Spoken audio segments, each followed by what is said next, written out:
Welcome to episode 43 of Tuesday Tips, possibly the most interesting episode of the entire series.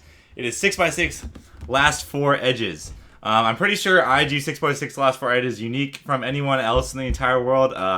Disclaimer, I'm not saying that this is necessarily the best way to do them. I'm not even 100% sure that it's the best for me, but I'm pretty certain that this is a really good method to do the 6x6 last 4 edges, and it's how I've been doing them.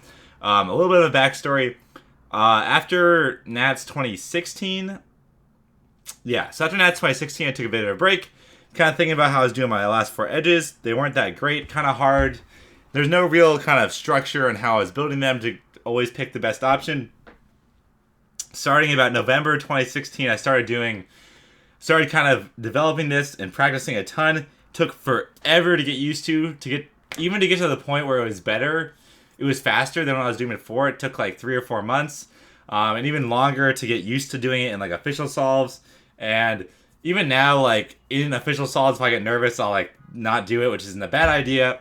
So anyways, I think given enough time and practice that this is just definitively better than just kind of doing freestyle, which is a lot of what people do. People normally, almost every single top level cuber, I think, for last 4 edges, and I do this on 7x7 because I don't have a structure there, is just kind of see what you see, and then you pick the best. You just kind of guess at what the best option is, and then you go with that. Or people do like they'll solve all their middles on 6. They'll solve their 6x6 last 4 edges. They'll solve them to be like 5x5 last 4 edges, and then they'll finish at their 5x5 last 4 edges. And I think that's okay. You have 4 edges, obviously, so 2 cycles or a slice would solve them up. That's not too bad, but it's not what we really want to do, I don't think. So, one sec. So let's get right into it. So there's 3 cases we're going to talk about in general for our last 4 edges, and they're very different. We're going to talk about the 3 cases first, and then we're going to talk about kind of a little more specific stuff. So the first case is your basic everyday. We'll start with the easy case. There's really 4 cases. Case number 1, and so we're defining our cases by how many middles are lined up. So essentially, if you look at a 5x5, you have like the middles don't exist. There's only one middle piece. They're all lined up. If you have 5x5 last 4 edges, they're all matched up. You have 4 possible edges, and like right here, here we have an example. This is essentially 5x5 edges, as you can see. All the middles are lined up. This is case number 1. It is trivial. It's exactly like 5x5 edges. If you get this, you're super lucky. Thank your lucky stars. Don't mess up the solve, because then you look like an idiot because you got this like free, super easy case. For that case, just refer to the previous video. For case number 2, also pretty simple. This case is when you have 2 already solved. So you have 2 5x5 edges like this, and you have 2 non-solved in front like here. So in here, there's 2 things you can do. I don't really think it's too big of a deal. You already got pretty lucky here. There's 2 options.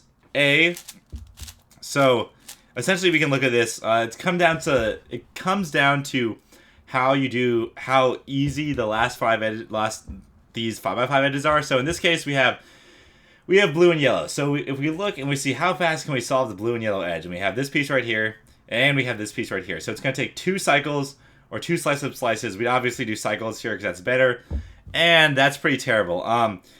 In this case, this blue and yellow edge is next to the other solved one. So it's what we're looking at is how fast can we solve the 2 edges that already have the middle solved in it. And in this case, it'd be pretty slow. We'd have to do this. We do a cycle. We do 1 cycle, and then we'd still have to do at least 1 other cycle. In this case, we'd have to do 2 other cycles to fix it. Okay, I messed it up. Oh, no, I didn't mess it up. So we have to do 2 other cycles. I messed it up, but essentially, we would have had to do 2 extra cycles just to finish those edges, and that's okay. And then in the end, we'd have our 2 other edges left.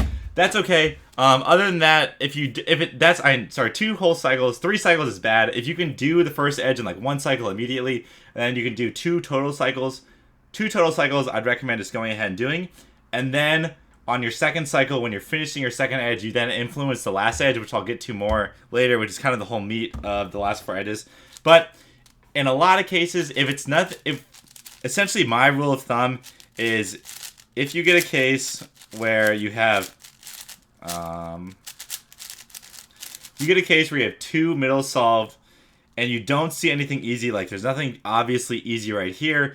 There's nothing like really easy. If you have a case like this where you have a middle solved and you got this, then I'd recommend just going, all right, we're just going to go ahead and do 2 quick cycles and we're going to solve both those first 2 edges. That's great. But if you don't have anything easy like that, you can just go ahead quickly, do a slice up slice and solve the remaining 2 edges, and then you get 5x5 edges. It is important though, as with any slice up slice on 6x6, seeing needs to focus, be smart with your slice up slice. You can slice like this, or you can slice like this. Obviously, one's going to be better. In this case, this one is better.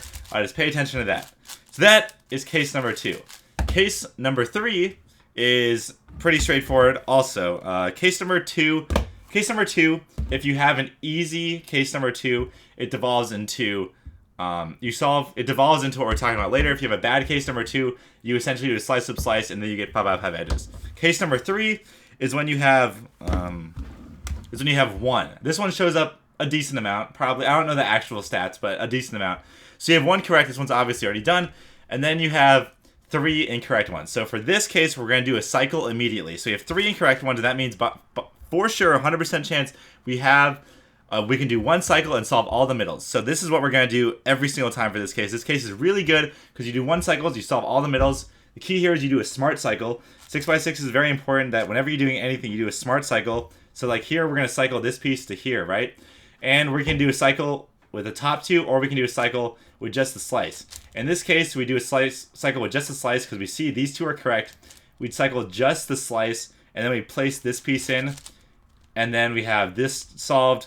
And then we have, okay, this is a really easy case. We have essentially, then you get 5x5 last 4 edges, and you're already set up into the cycle for that. And then you finish off with cycles. This is like a really easy case. This would be a great last 4 edges case. But that was that. So yeah, if you have 1 solved, do a smart cycle to solve your edges or your middles. Then you get 5x5 edges. And then the worst case, which is the most common case. Okay, I'm not 100% sure, but I'm pretty sure the most common case is when you have 4 incorrect, and this happens all the time. So here is the tricky part. So what you're gonna do here is essentially you're gonna turn this case into the previous case where you have 2 solved, but you're gonna force it to be a good case with smart cycles. So the first thing you're gonna do, 2 edges in front, 2 edges on top. We're gonna do cycles immediately. Slice up slice is pretty much gone, and if we do need to slice up slice, we're gonna do like something like this really easily. First thing you do is you pick, since all 4 are open. Oh, sorry. There's actually 5 cases. My bad. There's 2 ways that this can happen. There's a 4 cycle, and then there's 2 2 flips. If you have 2 2 flips, usually you don't notice as well immediately, and sometimes I mess it up. But if you have 2 2 flips, you can notice it, and then essentially, here, I'll set it up. If you have 2 2 flips, you can pretend. I'm just gonna glaze over this real quick. It's pretty basic.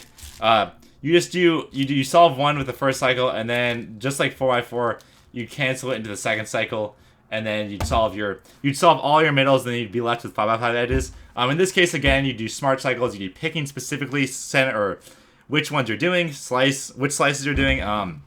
Also, as I mentioned before, you can slice like this. So you have to slice. We're assuming we're gonna slice this piece for sure. You can slice like this. You can slice like this, or there's a third option. You can slice like this. This one gets a little tricky to keep track of, so it's important to like know which pieces you slice because now it looks symmetrical, but not that big of a deal. So if you have the 2 2 flips, you can do a 4 cycle. In this case, we now have an actual 4 cycle. This is the most common case. I'm pretty sure it's the one I always get. It's also the worst case.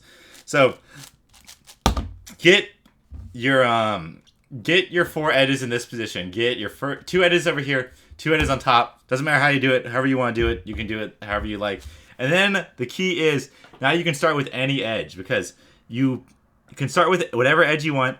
You pair up the middles, and then you're always going to pair up the middles to the opposite side for sure. So in this case, you have a really easy, if we solve this one first, it's done. And then also notice here, these 2 are together. So we're going to, when we do a smart cycle again. So when you slice, we're obviously going to do a slice to here. So we match up this edge. And then there's 2 options. We're going to solve one other center edge with this cycle. And we can either solve this one, or we can solve this one. In this case, look, we can solve this one here. And this is okay. We're going to have 3 pieces together, but this one's flipped. In this other case, we can solve this one to here, and we're going to have 3 pieces together that are correct. The flipped one would need a slice to fix, and this one will need another cycle to fix, and cycle is much better. So we're going to cycle this. We now have this piece here, and this is the real key, and why I think this saves a decent amount of time is, I'm not actually sure how useful this is, but it seems to come out a lot, is you solved one edge, or you solved a complete edge, or you solved most of an edge, but essentially you're going to get to the point where you're solving your second edge, because you always solve 2 edges. You're going to solve your second edge. Okay, let's back up a second. So we're going to solve the first cycle. We have 4. Let's back up 1 second. Okay, here we go. Oops. Damn it. Trying to get a non-easy case. Okay, so we have 4 pieces, 4 non-solved edges. We're going to do a first cycle, and we're going to immediately solve 2 middles no matter what. We're going to do smart cycles to figure out which one's the best star. We're going to do a cycle. All right, we've now solved this middle, and we've solved this middle. The next step is to finish these 2 edges. So we're going to do a cycle here, and we're going to do this. And now we did the cycle for the first one. We did smart cycle. We always do smart cycles to prepare stuff for the next step. And then we're in this position, and here is the real key.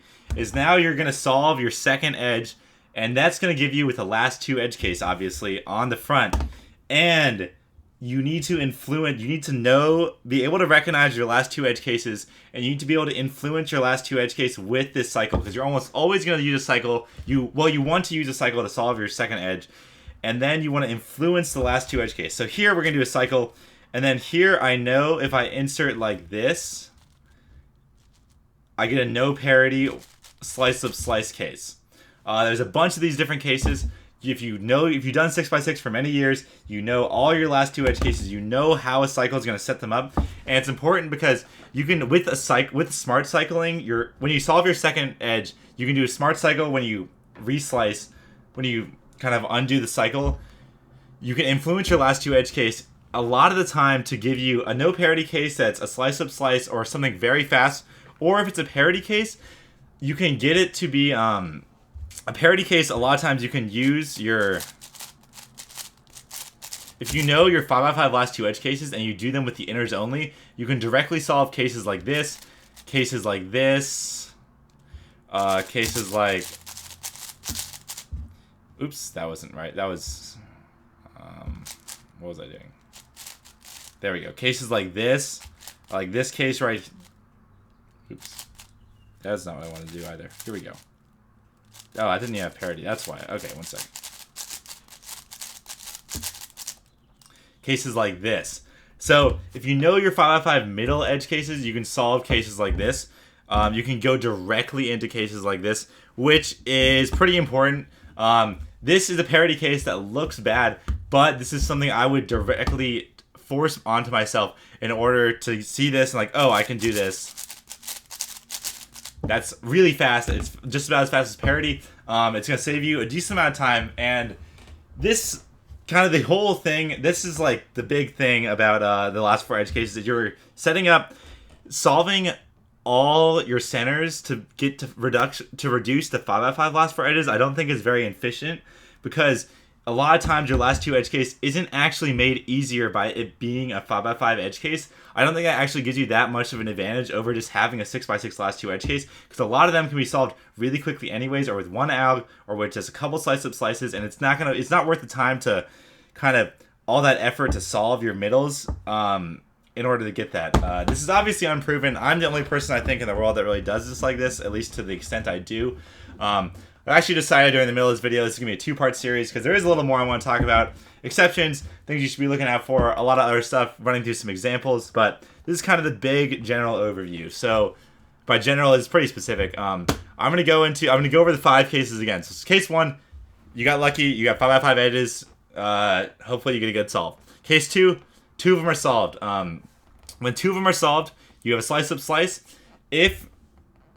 So 2 of them are solved, you have a slice-up slice. If there's nothing good on the 2 solved edges, which will happen because you didn't actually prepare anything, then you can do a slice-up slice, get 5x5 edges real quick. A lot of times this is nice because if you're not that fast at recognizing it or uncomfortable, slice-up slice is really easy to identify. You can get your 5x5 edges immediately. Third case, 1 solved. do a 3-cycle, a smart 3-cycle, obviously, to solve the rest of them. You're now on 5x5 edges. Fourth case, all 4 wrong, but there's two flips, and then do essentially 2 canceled cycles to get yourself up into 5x5 edges. Smart cycles, obviously. Last case is when you have a 4-cycle, in which case you then reduce, you do 1 cycle to solve 2 of your middles, which then reduce the previous case of having 2 solid. But in this case, you have now forced yourself to have a good case because you did smart cycles. Then you solve your first 2 edges, and then during those first 2 edges, you influence your last 2 edge case to then give you a good last 2 edge case, which then you solve very quickly because you know all your algs. And that is the Kevin Hayes 6x6 last 4 edge method. It's the closest thing I think that people had like a more structured form for anything within Free Slice, because Free Slice is really, it's called Free Slice, it's really free. You can do whatever you want, you've all these options, but I honestly think that this is a decent amount better. And obviously there's exceptions. I'm still doing freestyle if I see that there's a better option. It's just, and everything in cubing is just like, you need to know all these different methods so you can pick the best one, or you can kind of go off on your own if you really think there's something better. So this is what I've been using for a long time. I'm curious if you're out there and you're kind of a sub 150 6x6 solver, what you think of this method. I'll probably send the video to Felix and, well, maybe not Max, but a couple other guys, see what they think. But this is what I've been using for a while. Next week, we're going to go over specific cases, exceptions, what algs you should be using, other stuff kind of more in-depth, even more in-depth look than we already went over, because we already went like over literally every case, but like the specifics to each case and stuff. So that'll be next week. Yeah, this ended up being super long, so probably like half an hour on 6x6 last 4 edges alone.